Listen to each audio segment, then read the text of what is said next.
Good day, class. This is Miss De La Torre, and at this point, we're going to talk about the introduction to science, technology, and society. Now, what are the things that we're going to specifically talk about this session? First is we're going to deal with the nature of science, technology, and society.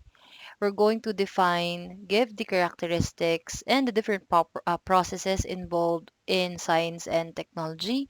And at the same time, we're also going to deal with the emergence of STS as a new field of science. So let's now proceed with defining what science is all about. Commonly, if we are going to define what science is, the most common definition we're going to give is it's a systematized body of knowledge. It talks about certain stuff. It deals with almost everything under the sun, right? But if we are to check the different characteristics or um, properties of science, it tends to fall into these categories. Categories rather. First is science is an empirical field. So whenever we say science is an empirical field, what do we mean by empirical? Okay. Empirical means you're using your senses, right? Sense of smell, touch, sight, hearing, smelling. Pero of course, hindi natin dapat kalimutan yung common sense. That's one of the most important sense that should always come with us, okay? Whenever we deal with science, right? Ma'am, bakit? Ganito lang yan. For example, whenever we order things sa Lazada, sa Shopee, lalo na kung first time natin bibilin yung isang bagay, what do we usually do? 'Di ba? We check the reviews, right? We check the feedback of other customers who had already tested the products. And can we say that all of those feedbacks and reviews are valid? At some point, yes. Why? Because they've tested it using their senses. And using your senses, you're able to have a first-hand experience of the different properties of the material or product you're dealing with. Okay? And that's one common thing when it comes to science. We can verify the reliability and validity of things through the use of our senses. But class, again na at the end of the day, hindi lahat naman ng bagay is, what do you call this one? At the end of the day, you should not aim to experience everything all by yourself just for you to identify whether that is true or not. Okay? Halimbawa, um, pwede yung sabihin kasi na, ay, sabi pala ni Miss De La Torre, science is empirical. Dapat ginagamitan natin ng sense. Or ng sense, ang tawag dito, sense, or I forgot the term. Our senses, yun, di ba? We should use our senses to verify things. So, let's say, for example, may trust issues ka. Okay, ayaw mong maniwala na mapait yung isang pagkain. Ano bang mapait? Pwede nating example. Um, ano ba pwede example na mapait? Let's say, ampalaya, okay. Though napaka-common naman 'no at alam natin na mapait ang ampalaya. Pero let's say may trust issues ka at sabi ni Miss De La Torre sa STS naman dapat i-verify namin ang mga bagay-bagay through using our senses. So, ang ginawa mo, kinain mo siya at do'n mo na-verify na, ay mapait pala talaga. Okay? Or halimbawa yung lagoon sa LPU. Let's say nakita niyo na nililinis yung lagoon, drainane, walang tubig. Tapos gusto mong malaman, ay masakit kaya kapag nahulog ako dun sa lagoon na walang tubig, ganyan, something. Sabi ni Miss Del Torre, kailangan daw gamitin yung senses to verify whether that is true or not. So, and na-experience mo na or you've heard of a student who fell doon sa lagoon already with no water at isinugod sa ospital at nabalian. Pero still, you tested. And doon mo na try na, okay, oo nga no, totoo nga pala na ganun yung mangyayari sa'yo. Okay? Plus, hindi sa lahat ng oras kailangan mong i-test it using your senses because there is such thing as vicarious learning. Ma'am, what is that? Okay? That is learning through the use of experience of others. Kaya nga tayo tumitingin sa reviews ng product sa Shopee, sa Lazada, sa TikTok Shop before we buy things, especially if we weren't able to buy it yet at the first, or I mean, yet and haven't experienced it yet because again, that still is a valid data we could try to use in the future. Okay, so again, science is an empirical field. It makes use of our sense organ to verify whether the information that we're getting is true or not. Okay? Another thing is science is a systematic field. Katulad nga ng sinabi ko sa inyo kanina, 'di ba? Common definition of science is it is a systematized body of knowledge. Pero pag sinabi nating systematized body of knowledge, ano ba ibig sabihin nun? Okay. From the term systematic, from the term systematize. Let me just emphasize that term in here. Okay, syempre hindi ko na makita yung laser. Nasaan na yun? Okay. I'm sorry. Okay. Systematic. It has this root term system. So, meaning, it follows a procedure. At kapag ganyan, tapos science, so of course, anong ibig sabihin nun? It involves scientific method. And if we are to recall what scientific method is all about, simply it is a shorthand method, a process that we use to conduct scientific investigation. Question. Kapag ba gumagawa ka lang ng research, doon ka lang gumagamit ng scientific method? Yes or no? Can we not use scientific method in our daily living, in our day-to-day task? So, of course, hindi ko alam kung yes or no yung sagot ninyo dyan, no? But the thing in here is that we have this common notion that scientific method, ginagamit lang siya sa research. Kung may thesis ka, may science investigatory project ka, so on and so forth. Okay? But if you're going to further analyze it, actually, science ba ginagamit natin yan sa pang-araw-araw na buhay natin? Yes, of course. And sabi dito, science is a systematic field. So, if we are using science every day, we are surrounded by science every day.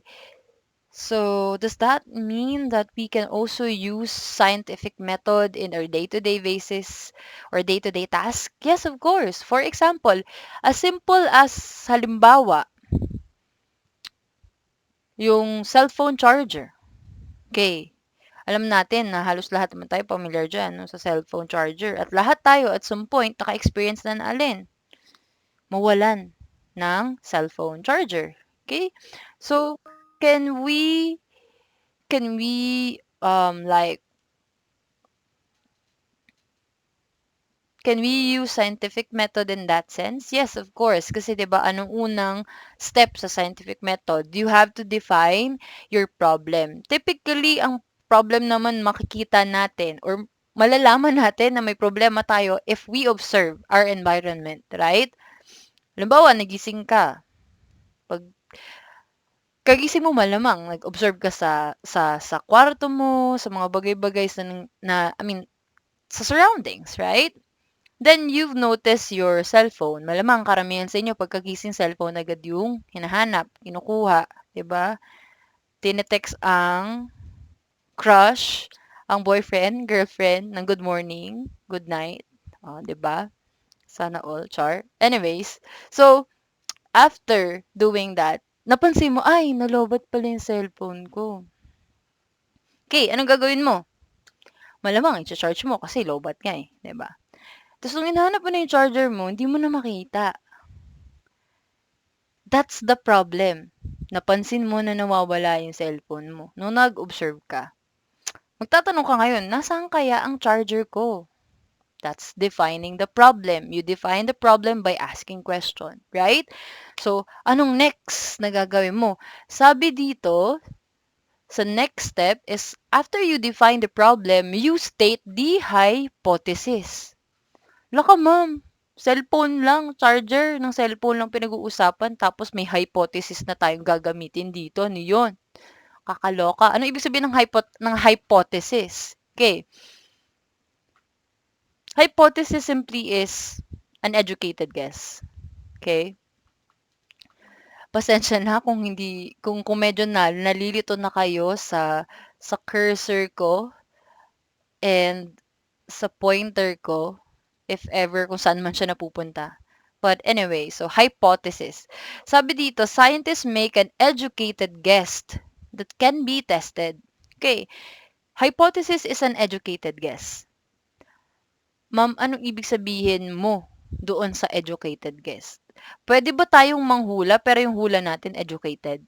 Taray, educated yung hula. Anong ibig sabihin, ma'am, ng educated guess? Okay? Educated guess class means you are giving a temporary answer sa question mo. You are giving a prediction, no? You are guessing. Pero you're not simply going to guess out of nowhere. Okay? Kumbaga, kung ano yung top of the head prediction mo during that time will be your hypothesis. Of course not. Your hypothesis or your educated guess should be based on what? On your previous experience. Okay? Kaya nga educated. Educated siya in a sense that pinagbasihan mo siya saan? Sa mga previous experiences mo or sa experiences ng ibang tao na alam mo. Or pwede rin na nabasa mo through different types of sources like social media, internet, printed, reading materials, so on and so forth. Okay? So, let's go back to the problem, no? Kasi hindi mo na ma-text, ma-chat yung bebe boy mo o yung bebe girl mo. Kasi nga lobat na yung cellphone, that's the problem, right?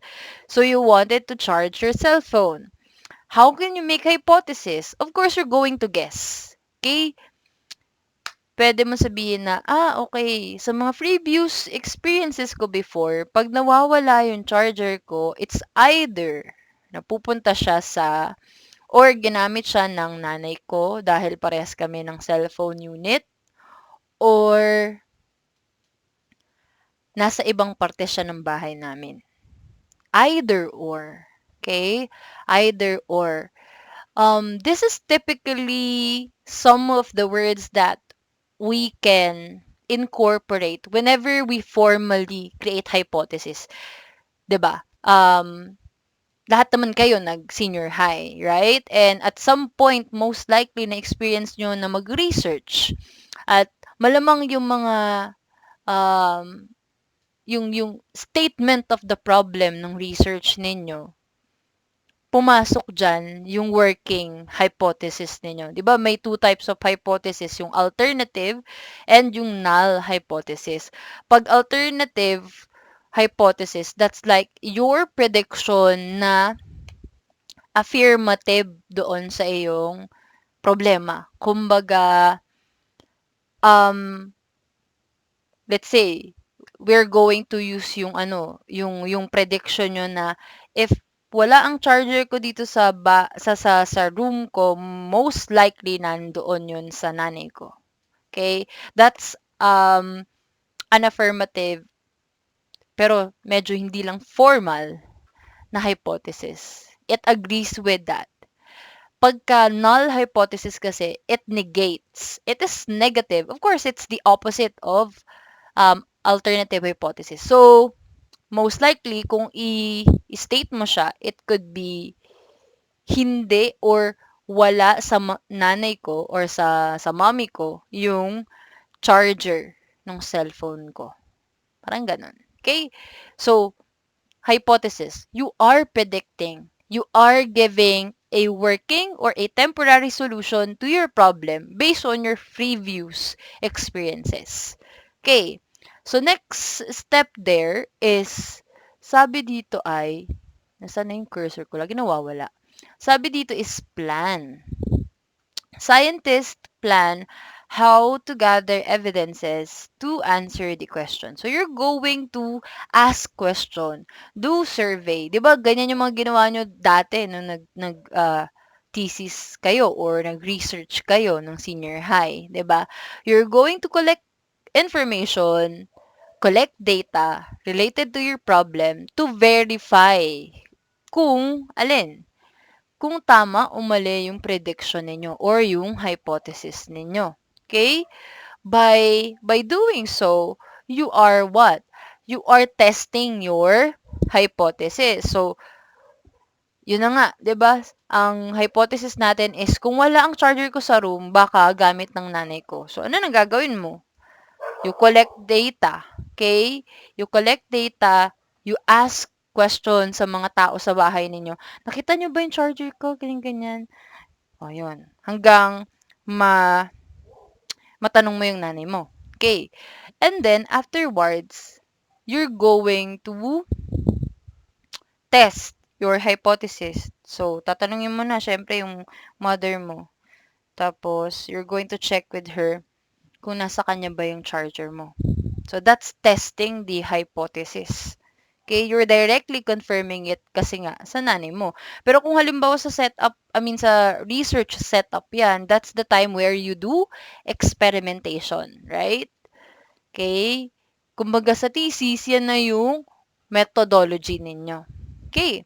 Now, once you're done experimenting to test your hypothesis, sa case nga ng nawawalang charger, you ask questions straight to your mother.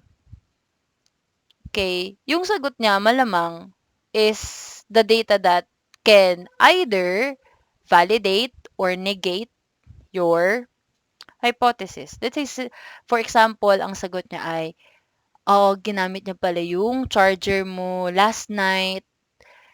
Pumunta siya sa room mo, tulog ka na, tapos kinuha niya yung charger kasi kailangan niya mag-charge dahil nasira yung charger niya. Ganon. So, what can you denote from there?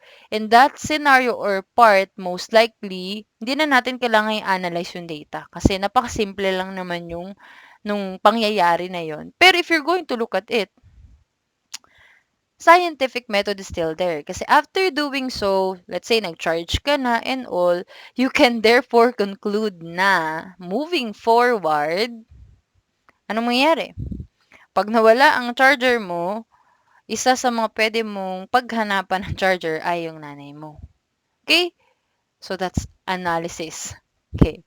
Ma'am, sabi dito yung sa scientific method, yung last part daw is to communicate the result. Okay, let's say for example, yung kaklase mo, nawala rin yung charger niya. Okay. Moving forward, you can try to share with him or her na, uy, alam mo ba nung nawala yung charger ko, nasa nanay ko, baka ganun din. Oh, see? You're going to look at it.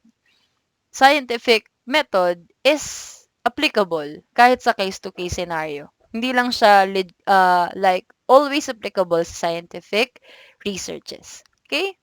Now, another thing is that we have this question here. How do you get truths and facts, or how is science growing its knowledge base? Okay? How is science obtaining, generating truths and factual information? Of course, it is through observation and experimentation. Kasi nga, sabi natin, science cover general truths and facts. So for us to identify whether the information we're having as of the moment is factual or truthful, hindi fake news, hindi chismis lang, hindi galing sa mga marites sa kung saan-saan, okay, you have to observe it and experiment it. Ma'am, how is experimentation able to produce factual information? That is because, again, by doing experiment, we get to what? Use our senses po. And again, di ba sabi nga natin, using our sense organ, we get to have a direct what? Direct experience, direct feedback, okay, from whatever it is that we're working into, right? So that's also a valid and reliable tool, kumbaga, to obtain information. Now, there's this definition or property of science known as it's a total societal enterprise. So, if I were to ask you, kapag sinabi natin enterprise, ano ba yung common nating naiisip? 'Di ba business? 'Di ba? And traditional business, ano bang main goal niyan? To generate income para mas ma-expand pa yung business, right?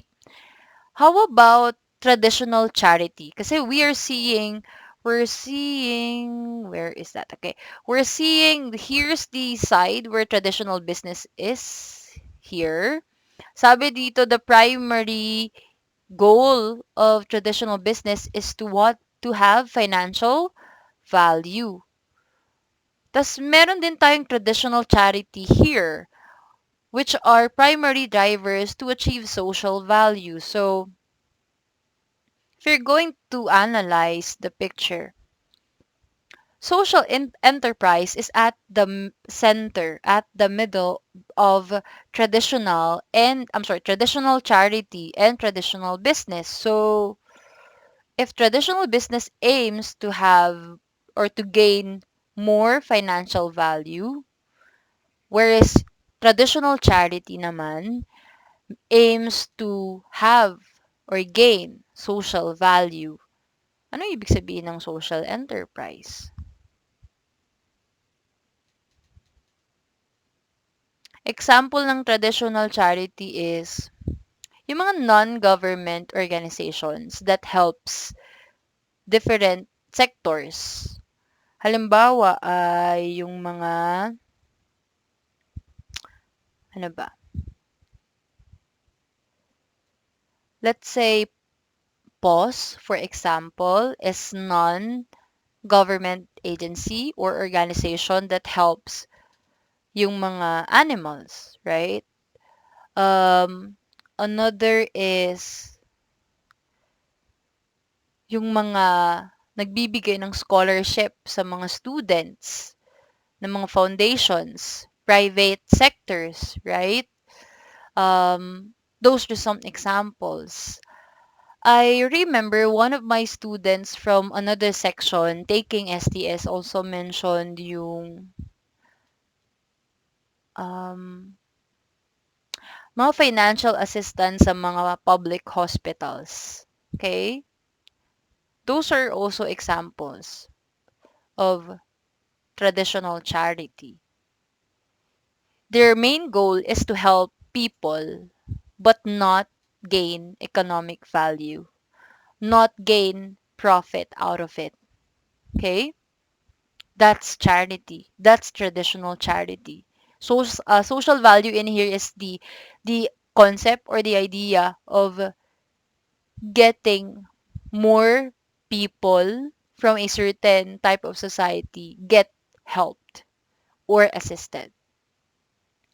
Nasa gitna ng traditional charity and traditional business yung social enterprise. So what do we mean by that? Sabi science is a social or societal enterprise. Ano kayang ibig sabihin nun? That only means what? Science main goal is to help the society. So that's traditional charity. To gain social value. But in the process of doing so, what happened? Unintentionally, science also gain financial value. Okay? Example, hospitals. Diba? If you're going to look at it, science is everywhere in the medical setup, in the medical field, right? They won't be able to cure diseases if it's not for science and technology. But what's the main goal? Bakit nga ba tayo may mga hospital? Para ba kumita? No. Ideally, okay, ideally, na-emphasize ko na. Ideally, the main goal of the medical field or hospitals is to cure diseases, to lengthen life, especially of the vulnerable part of the society that is whose health is compromised. Yung, 'di ba? Okay, I mean like their health integrity is compromised. That's it. But in the process of doing so, ano nangyayari?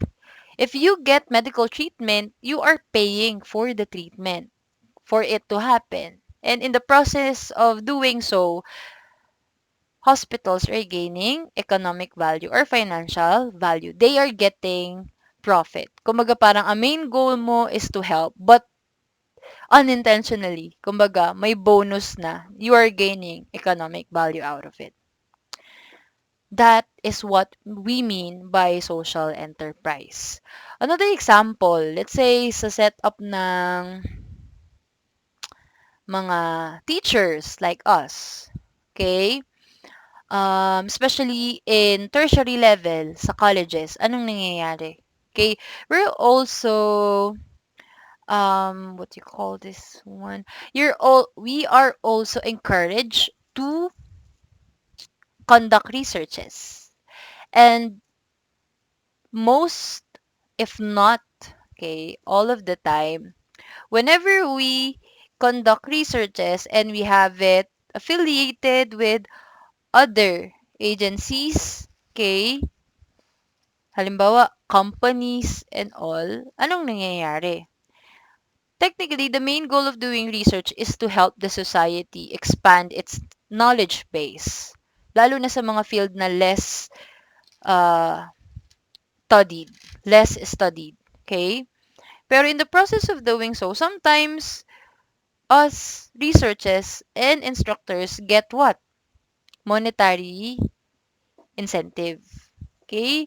May iba na nabibigyan ng certain amount if their researches are recognized. So, kumbaga, your main goal is to produce research because you want to help the society. But in doing so, you are also given monetary benefit. So, that's traditional business plus traditional charity in the form of social enterprise. And that is science. Okay? I hope I make my sense clear. If inaantok na po, no, habang kayo ay nakikinig dito sa ating recording, if you want to pause the video for a while, you may try to do so. Pumunta ng CR, magtimpla ng kape, kumain habang nakikinig, walang problema. Okay, just make sure that you're also taking down notes po of important points in relation to the lesson pa. Okay? So, let's now talk about what is technology. Okay, alam naman na natin yun. Commonly, if we define technology, it is what? It is an applied science. Okay? And another thing in here, like katulad ng nakikita nyo dito sa slide ko ngayon, I don't think I need to further elaborate it because it's very evident how technology is applied is a form of applied science in this picture, no? Yung laptop and other devices will not be produced if our scientific knowledge about the components of it is not applied altogether to produce one output. We also have this picture here of a caveman with fire and others are drawing, marking the walls of their cave. So, is there a technology in this picture? If you guessed yes, and you guessed that it's the presence of fire, that's correct. Okay? Fire obviously is a game changer to humankind in general. Okay? Bakit? Actually, malalaman natin yan as we move on with our lesson, with our topic. Pero, just to give you a heads up, it's because of fire that we're able to develop our brains. Okay? Ma'am, bakit? Paano naman nangyari yun? No, na because of fire, na-develop yung utak ng tao. Parang ang layo naman nun, ang hirap naman i-connect. That is because due to fire, we're able to what? Cook our food. Especially yung meat na kinukonsume ng mga early human beings during the olden days. Okay. And by doing so, cooking the meat means partially the meat itself is ano ba, mas madaling ma-digest upon consumption. Okay.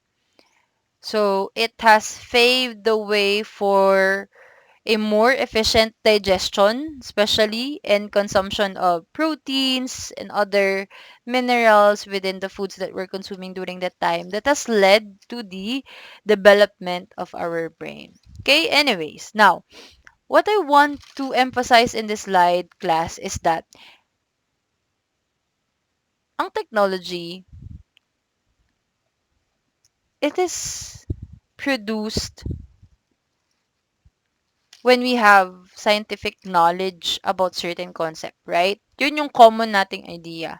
Makakagawa ka lang ng technology kung may alam ka or may scientific knowledge na about dun sa field na yon, tapos in-apply mo lang yun.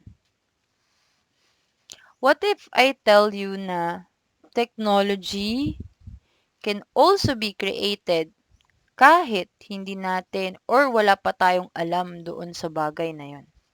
Huh? Ano yun, ma'am? Again, technology can also be created even if we're not yet aware of the knowledge behind a certain product. Ma'am, ano yung sinasabi mo? Parang medyo hindi ko masyadong gets. Tanong, dyan sa picture na nakikita nyo right now, how sure are we that the early, kasi ito cavemen na to. So, medyo advanced ng very, very light yan. Pero, the form of human beings, according ito sa sino ba yung, yung kilala when it comes to evolution of man?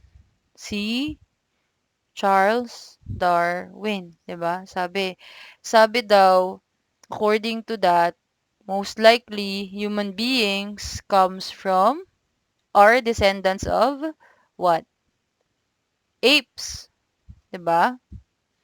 Niniwala kayo doon? Ako hindi ako naniniwalang galing ako sa unggoy. Kayo kung naniniwala kayo doon, eh bahala kayo diyan. Basta ako hindi. May missing link pa. Ay, malay nyo, nasa klase nyo pala yung missing link. Anyways, going back. Okay. Medyo nag-do away na tayo sa topic. Ma'am, ano nga po yung sinasabi ninyo about technology? Okay. Technology is not always an applied or direct application of our scientific knowledge about something. Why? Kasi nga, sa case nito, how sure are we na alam nila literal kung paano gumawa ng fire at ano yung magiging effect ng fire? Like, what are the uses of fire during that time? 'Di ba? Hindi tayo sigurado na alam talaga nila na, ay, ganito kung paano magpaapoy. At kailangan nating gumawa ng apoy kasi ito yung mga pwede nating magawa if there's fire. 'Di ba? Most likely kasi they are the more plausible explanation behind the early man creating or discovering fire is the idea that before being cavemen, dumating po muna yung Stone Age. Diba? Stone Age muna. Ano yun? Paleolithic, Mesolithic, Neolithic, period. Diba? May Ice Age pa nga during that time. So, anong meron dun? We are actually heavily dependent on stone tools. Paano nila ginagawa yung stone tools nila during the time? Di ba pinapolish nila yun? And by polishing, what do they use? Stones then. Others to stones. So, they're polishing stone tools using stone as well. And when they are rubbing against each other, those stones, Ano ang meron? Most likely, friction in physics, right? Tama? Tama o tama? Okay. So, what's the main point here, ma'am? Ano pong punto ninyo? Most likely, that act of rubbing, polishing stone during the time, okay, during the Stone Age and later on, kasi itong caveman, ano na to eh, late na yan eh, late Stone Age na yan eh, papuntang ano na yan, late Paleolithic na yata yan if I'm not mistaken. Okay, malalaman nyo yan as we talk about the historical antecedent of science and technology. But going back, okay, most likely, that's the only time they are able to discover fire. They discover, not created fire. And whenever you discover something you don't intend to discover, anong tawag doon? Serendipity, right? We cannot deny the fact that serendipity has also played certain roles when it comes to the development of science and technology, right? Example, penicillin. Okay? Sino ang nakadiscover ng penicillin? Si Alexander Fleming. Hindi niya intensyong ma-discover ang penicillin, pero he was able to discover it. Why? Kasi nagkaroon ng contamination yung kanyang experiment. He's actually experimenting using E. coli, a bacteria. Ngayon, nung iniwan niya sa laboratory, ito ay hindi super detailed ha. Ito ay, kumbaga, according sa chika about the discovery of penicillin. Naiwan niya ang kanyang specimen sa laboratory nang hindi maayos ang pagkaka-cover to the point that his samples got contaminated by molds. Molds are fungi, right? So, yung mga molds na yon, yung mga, ano bang Tagalog ng molds? Nakalimutan ko. Yung Tagalog ng molds. Anyway, alam niyo yung molds. Amag, ayun, amag.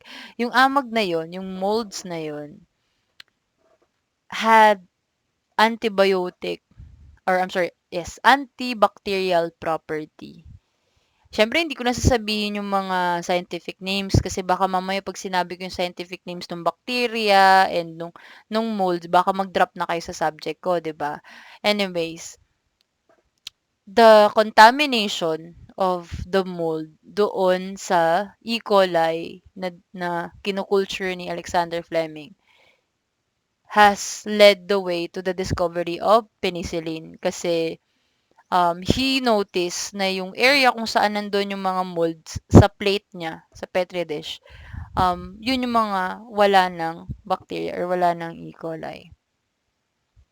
Then he further tested it and he was able to realize na nagpo-produce pala yung mold na yon ng antibiotic property or has a substance that had antibiotic property. Yun yung synthesize,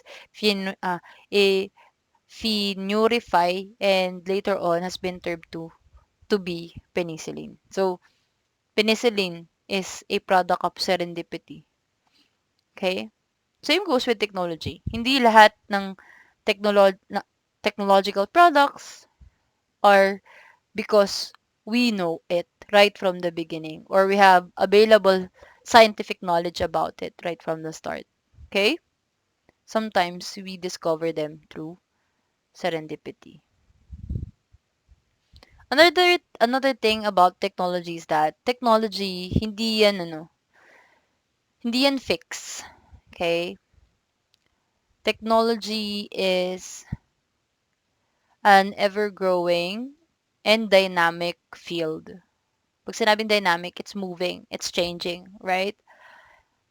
It can change, it can be modified into a better version. Example is this.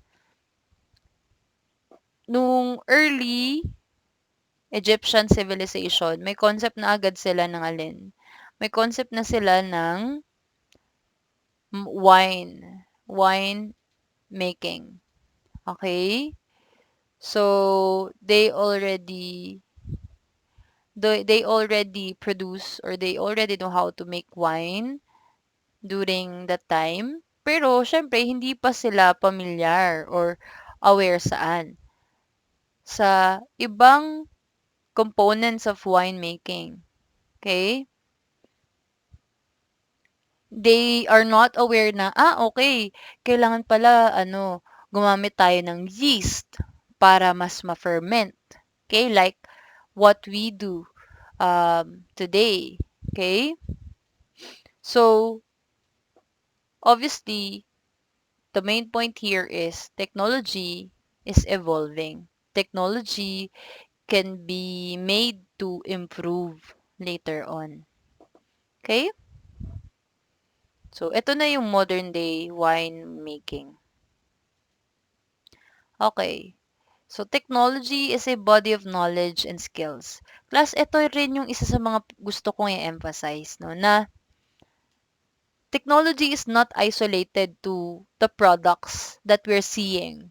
Okay? Like, pag sinabing technology, appliances, mobile devices, yun yung mga common machineries, automobiles, mobile phones, computers, mga ganun yung lagi nating nakikita eh. Pero, class, technology is not contained within the product, but at the same time, it also involves the skills of the one creating it. Okay? Always take note of that. Technology is not only the product, but even the skills of the one creating technological products po. Okay? Technology is also what? Capable of modifying and controlling the world. For example, yung nakikita nyo ngayon sa slide, di ba? Dati, pag nagsisave tayo ng data natin, digital data, anong ginagamit natin? Hard drive, flash drive, memory card, ganyan. Sa iba, floppy disk, pero syempre hindi ko naman na masyadong naabutan yung floppy disk. Oh, hindi naman ako ganun katanda. Grabe naman. Okay. But yes, 'di ba? We are using physical storage devices or physical storage. Pero nowadays ano na yung yung uso? May cloud na, may Google Drive, may OneDrive. Sa Apple, I'm not quite sure if iCloud ba? I'm not quite familiar. Sorry, hindi kasi ako Apple user. Okay? Pero yun, 'di ba? We have now the ability to just simply upload our digital assets saan? Digitally as well. Okay? We don't need physical storage devices anymore. When it comes to the field of medicine, dati we go for medicine just to cure yung mga common diseases, 'di ba? Or kung kailangan natin ng operation to save our life because of certain deadly disease. Pero nowadays, kahit wala kang sakit, halimbawa gusto mo lang na magpaganda, ayan, gusto mo lang, um, hindi naman sa sinasabi kong hindi okay yung pagtangkilik, ay taray, tangkilik, ang tawag nito? Pag-patronize ng mga procedures that allows us to enhance our self, specifically physically. Pero, I mean, like, before, those kind of procedures like hair removal procedure, Botox, breast augmentation, so on and so forth. Um, Sila naman yung mga type of procedure na, I mean, let's face it. Those are procedures na hindi naman talaga natin kailangan to extend our life or to cure certain types of medical condition within ourselves. But they can help us feel better of ourselves. So parang dati, hindi natin siya masyadong nabibigyan ng pansin kasi we go for what's only important. Right now, medicine can accommodate procedures that we need and at the same time we want. Okay? Parang gano'n na siya. Food technicians. Ayan, yung mga food technicians, we all know that again, skills again, no? Skills nila is also considered technology.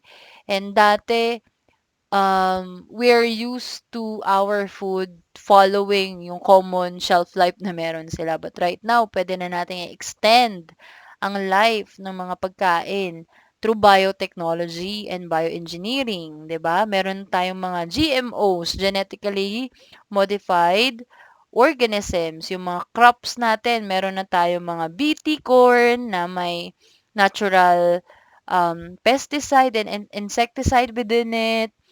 Um, Meron na tayong golden rice na kahit yun na lang yung i-consume natin, enrich na siya with vitamin A. So, 'di ba, mas na-improve yung ating pagkain. And we're also able to, kumbaga, expand the source of our food, especially right now that our population is continuously growing.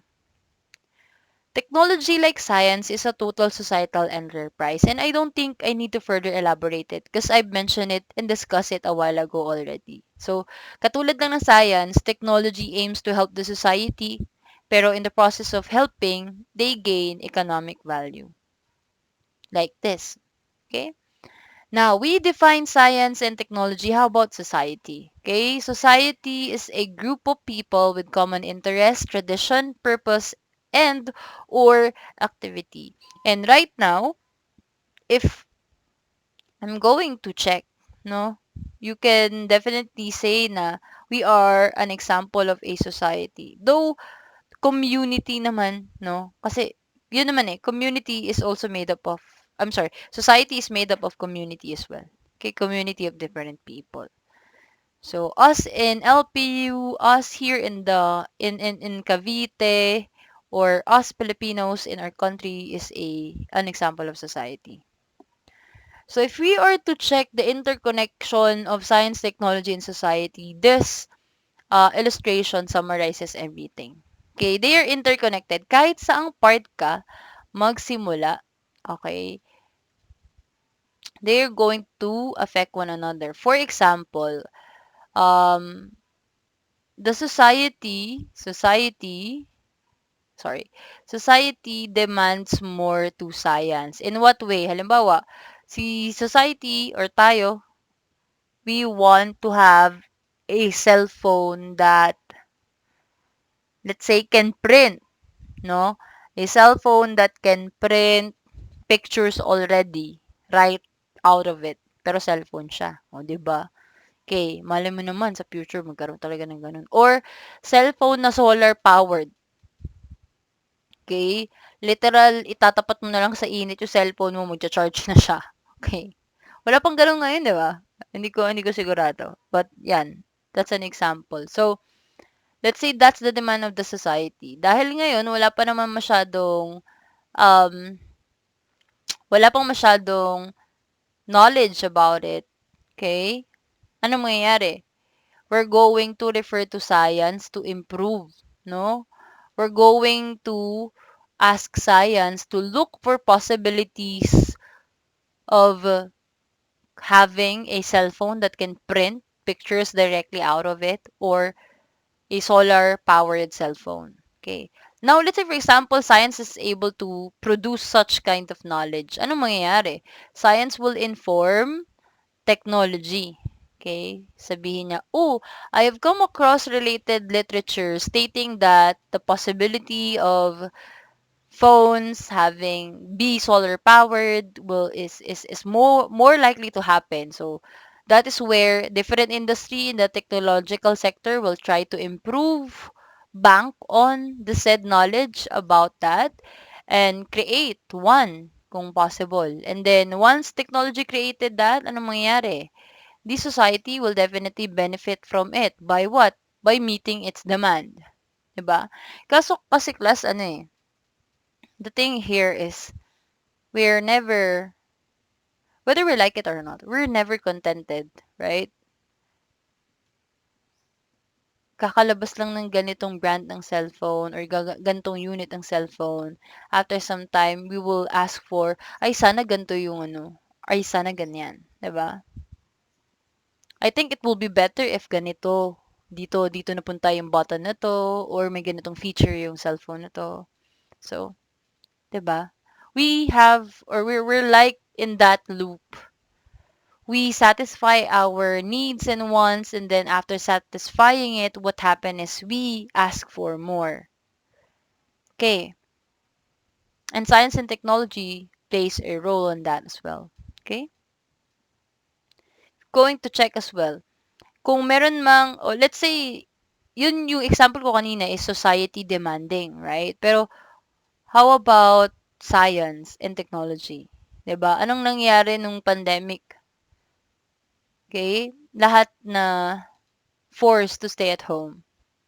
And especially yung mga boomers, 'di ba? Yung mga older generations, they are not quite acquainted with what? Science and technology. Hindi sila familiar sa social media, hindi sila masyadong cellphone. Pero, ma-cellphone. Pero nung nagka-pandemic, ano nangyari? Unti-unting natuto silang mag-adapt. Society change in accordance to the changes in science and technology. So, one change in one component results into change in other as well, right? That's how interconnected they are. Okay? Now, to end the lesson, let's talk about the emergence of science and technology as a new field of study. Okay?